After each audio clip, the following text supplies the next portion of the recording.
hold it right there for a few minutes, okay?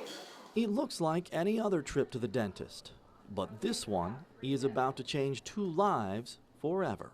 He answered, and I said, "This is Paulette."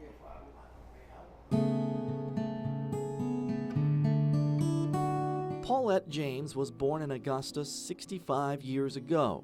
Her dad was fighting in the Korean War after training at what was then Camp Gordon. Her mom was 15 and, for reasons still unknown, asked for a divorce while her father was still overseas. Mama was young, and I guess, she, like any other teenager, she wanted to have fun. Mama always said that she loved him, and I have pictures that picture where she kissed the back of it with lipstick. A single picture was all Paulette knew of her father for more than a half-century. I wanted to know where he was the whole time. I always said a little prayer that I hoped he was okay because, he was my daddy. Paul Knoll came home from the war and returned to his native California. He remarried, had 2 more children, and adopted 3. He and his wife traveled the world teaching computer seminars in more than 40 countries, living in Korea, Japan, and China, helping open a university in China that now has more than 25,000 students, before settling back in the States in Oregon, unaware a daughter was looking for him thousands of miles away. It was painful at the time, and it just brought back, I'd sort of dismissed the whole thing. It just was not in my mind at all in the next 65 years.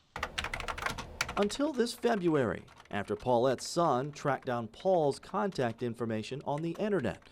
On February 9th, her 65th birthday, Paulette picked up the phone. I said, "What can you do? Hang up or talk?" Very much surprised. Paulette's timing proved to be perfect. Paul's wife had died after a long illness, and he was living alone. I need something to keep me going, and so Paulette was a life-saving event to me, to have some place to go where someone cares about you and take care of you and concerned about you. I think he's lonely where he's at, and I don't want him to be lonely.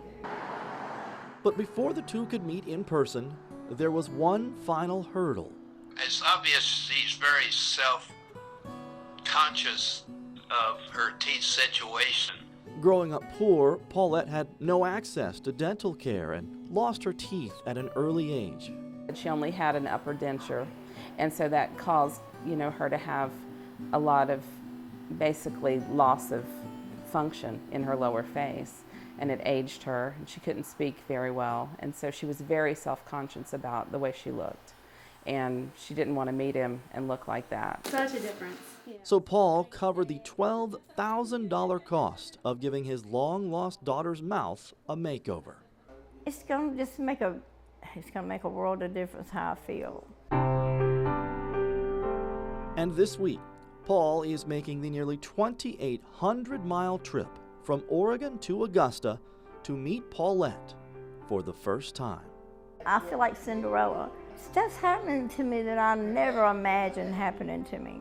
Her kids think that she's going to knock me over hugging me. Even thinking about right now just makes me want to get tears in my eyes. Because it's going to be so special. And I'm going to hug him and kiss him. Because it's always something I've always wanted.